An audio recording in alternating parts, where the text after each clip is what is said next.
Hello everybody and welcome back to World of Warships Legends. My name is Spartan Elite 43 and tonight we are back in one of the most requested and one of my most despised ships I've ever played.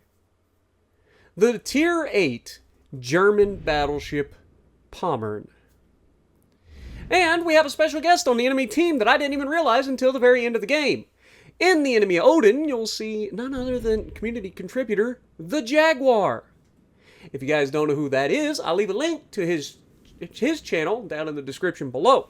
If you like World of Warships Legends content, you might want to check him out. Also, if you like space content, if you like anything when it comes to like astrophotography, dude is absolutely fantastic with it, so check out some of those videos he has on his channel as well. I will, again, leave a link to his channel down in the description below. So be over there, give him some of that Spartan Army love, say, hey, Spartan Army represent, or just say hello from Spartan, whichever you prefer. Either way, appreciate y'all. Anyway, y'all been asking for this one for a long time. A lot of people will be like, Spartan, play the freaking Pommern. You hated the ship. I did hate the ship. I did. And I don't remember if it got buffed, but after playing it a couple of games tonight, I can confirm I no longer hate the ship. Don't get me wrong, it's still a very situational ship, but this thing feels very tanky. Obviously, if you go up against potatoes, everything feels tanky, but I mean that. Like, I was tanking some pretty nasty hits in this thing for quite a while in a couple of different videos, and I'll be real honest, I don't remember this thing being able to tank hits like that. Also, something else that surprised me is these guns started hitting things. Case in point. Hello, Republique. How you doing? A maximum range 18.5 kilometer shot on the broadside of the Republique. That looks pretty accurate, to be honest. Bonk. Alright, 12 rounds downrange. We managed to hit 8 of them. 8 out of 12 for 12,000 total damage. That's not too shabby. Also, what is this Perfect 10 doing? Tell me you just got a ship without telling me you just got a ship. Like, Missouri says hello, and then, of course, because, you know, not German, but British light cruiser, he hits the smoke screen. I set him up for failure because I'm like, if he reverses, he dies. If he stays put, I slap the out of him. Bonk. You knew it was coming, right?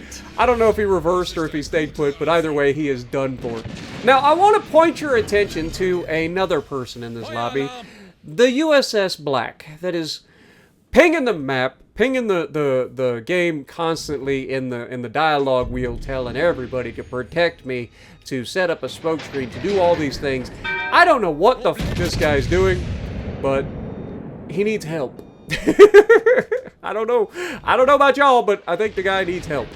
Clearly, he was either extremely excited to be in a game with me for some reason, I don't know why, or he doesn't like me and he was just being a douche. I can't tell which, by the way he played in this match.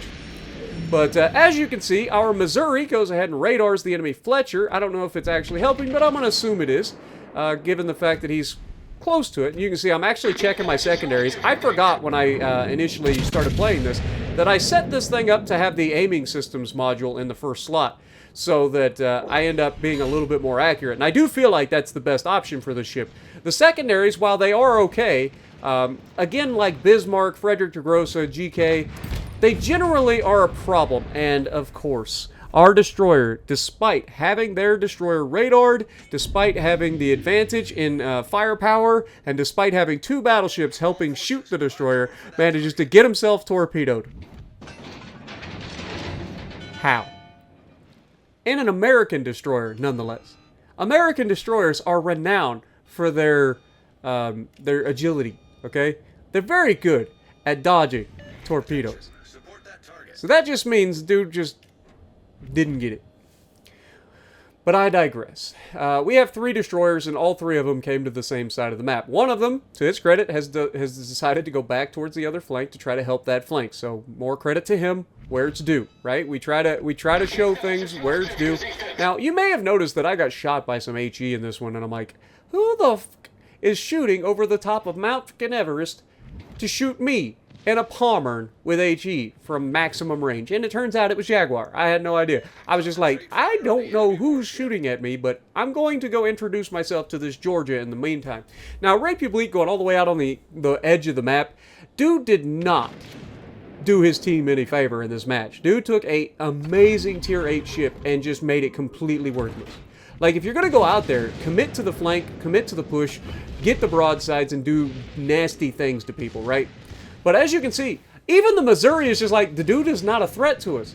We simply worry about everything else. Now, this is one of the things that torpedo battleships in particular are very, very good at. Now, we talk about it with the planes of the Louisianas and other battle carriers and stuff, but we drop the first set of torps on our way in. We go ahead, we know we're going to take a little bit of damage here, but I don't mind trading. We have heals, we have a lot of hit points. Like, I don't mind trading damage, all right? When it comes down to it, Georgia, you are not going to be able to trade. Now, he knows I just launched torps off the left side of my ship, so he knows I'm going to be able to torp him off the right side. So what does he do?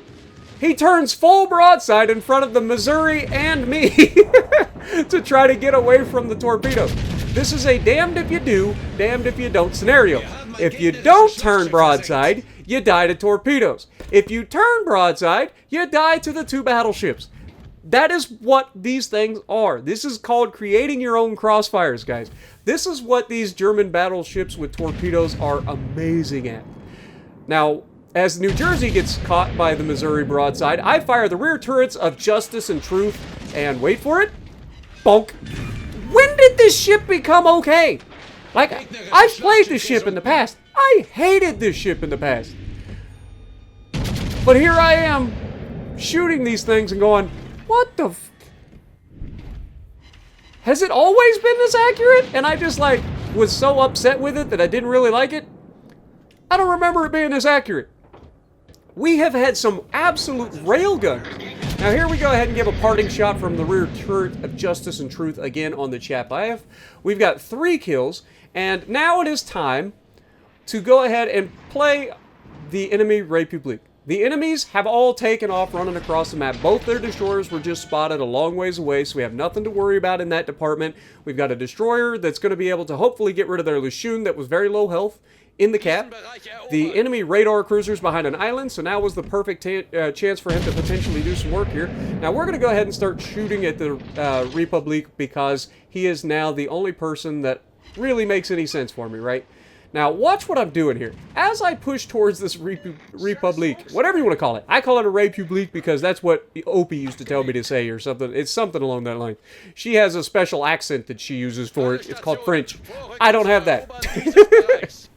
But anyway, the friendly destroyer is heading towards the Alpha Cap, and I'm like, just capture the base, dude. There's no reason for you not to.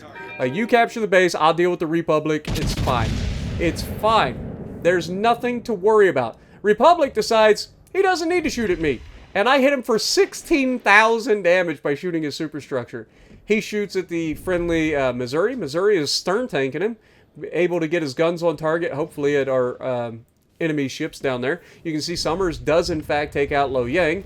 Odin takes out our Missouri, unfortunately. So now it is just me, the destroyers, and an unknown battleship somewheres that have to try to protect the points lead. And this is exactly what I'm talking about when I tried to get this guy to go into the cap. There is no reason for him to even consider going back after this battleship. Alright, if you do know me, if the whole reason you've been running across the map to come over here and pinging me all over the map and running your thing, you know who I am, you know that I'm more than capable of taking down a lone battleship with a torpedo battleship when I have all of my hit points, right?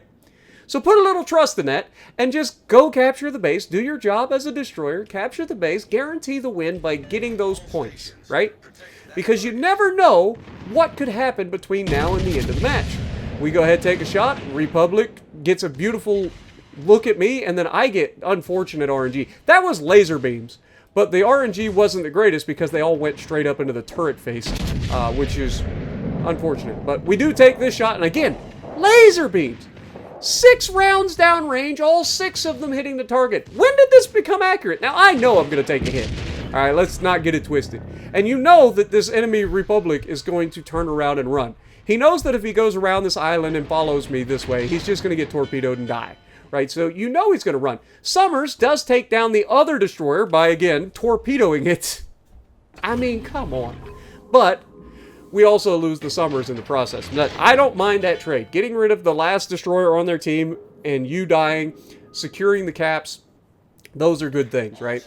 Now, with the Odin over there fighting in a 1v1 versus whatever other battleship that is, we have no idea what that is right off the top of my head. But it's a 1v1. Odin has torps. That battleship may or may not. I don't know. But, again, this USS Black just constantly pinging the map. Like, dude, relax. You're not that guy. I don't know what your deal is, but relax, dude. But anyway, as we come around the corner, we knew this guy ran away. And again, this guy has done nothing in the USS Black. He has done nothing up to this point. But as we catch the broadside of the Republic again, we're trying to stay angled. We don't want to take too many big hits. And so we start playing the Dreadnought Shuffle game. And we get the secondaries doing what they're supposed to do, right? They're going to do their job. We're going to use the rear turret when it's safe to do so to get some shots up into the upper side plating and superstructure area. And you can see, like, this is just accurate as... Like, everything that we shoot just seems to be railguns in this match. It's like, I don't understand when the Pommern became okay. Like, I really don't. And then, of course, he turns away from us, and then we get full horizontal accuracy with almost nothing going where I actually aimed it. So, RNG giveth, and RNG taketh away. But as you can see, our battleship goes down. And look at the points right now. Yes, we still have the lead, but it's way closer than it should be. There's no reason that this game should even be close right now, because that destroyer should have been in capturing that base 4 minutes ago. What has he done up to this point? He's done nothing. He's done nothing. I've gotten the fires. I'm doing all the damage. I'm going to kill the Republic. It's not even a question. Like, he's done. This guy has literally done nothing but sail around the map and ping the map and just tell me to get back the whole time and do all this stuff. Like, it makes no sense, man. Like, do something useful. Grab the cap. Do something. You had your chance to 1v1 the battleship and you chose not to. Like, I don't understand what this guy was thinking the entire time. I guess he was just so enthralled with watching me play that he's just like, I don't want this to end. Ever. I just want this to stay. Now, it's 3 minutes left in the match, right? And knowing that it's an Odin versus me, knowing the Odin has 305mm guns, knowing that I have 44,000 hit points plus 2 heals to go, I am not scared of an Odin. We both have torpedoes. I have much better torp angles than the Odin does. Odin has rear torpedo tubes, meaning they don't get knocked out as easy, which is handy, but you have to give up a lot of broadside in order to use them. The Pommern doesn't have that. The Pommern has very nice torp angles. So you can sneak up on people launching these torpedoes. I'm not kidding. One of the things that is good about this ship is those torp launch angles. But again, the torpedo tubes are mounted directly in the center of the ship, and that means they are susceptible to being knocked out, especially when people shoot HE at you. Case in point, in about, I don't know, what are we, 2.5 minutes left in this match? We get down to about a minute. I know that I'll be in range to shoot the enemy Odin. We're going to sail across the map to try to engage this. Why? Because we have 158,000 damage and 4 kills. I have no idea how much damage or how much health the Odin has left. But I'm thinking, if there's a chance that I pick up the Quacken, I'll take it. Why not? And we've got the helping hand medal too, or ribbon, whatever you call it. But we've only gotten 2 fires. This is why I don't build into the secondaries for some of these German battleships.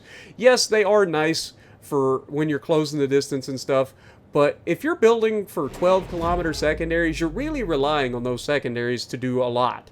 And I think this thing in particular, especially given it has 12 guns, does benefit a lot from having the aiming systems in the first slot for the equipment. Yes, you only get 9.6-kilometer secondaries, but you get a much more accurate battleship, and those guns, as we've demonstrated, have done most of the damage for this lobby. And we have absolutely controlled every engagement that we've been in. Now, obviously, we're not in any danger of losing this match, but you can see with a little over a minute left, we fire our guns, knowing that we're going to get spotted, because I know where he is, roughly. And, of course, what happens? He fires back. He wants the same thing. We're both content creators, after all. So, who doesn't want to get into a fight? And there's the perfect example of what happens when somebody shoots HE at your battleship. And then, of course, when I'm shooting Odin, or when I'm shooting Jaguar, I start getting some bad RNG. But that one's looking pretty good, as we smack the superstructure for about 2,300. And because he's shooting HE at us, I just go ahead and stay broadside. There's really no reason not to. I let the fires tick because he's going to get a little bit of damage, and I'm just like, okay, well, we're going to slug it out. Secondaries are going to do what they're going to do. We get to use our last secondary booster. Just try to stack up as much damage as we can in the last minute of the match, right? And sure enough, we end up with about 170,000 damage. Neither of us in danger of killing the other. And you can see I am going to go ahead and drop this. I know he's got sonar most likely. He may have already used all of his, who knows. But I'm going to drop him out there just in case. And then, of course, as he continues the fight, there's 6 seconds left. We're going to take one more shot into his broadside. And, of course, in true German battleship fashion, they land low, high, and nowhere near this target. Like, how? How do you miss a broadside? After I've been bragging on your accuracy the whole time, how do you miss a broadside battleship at that range?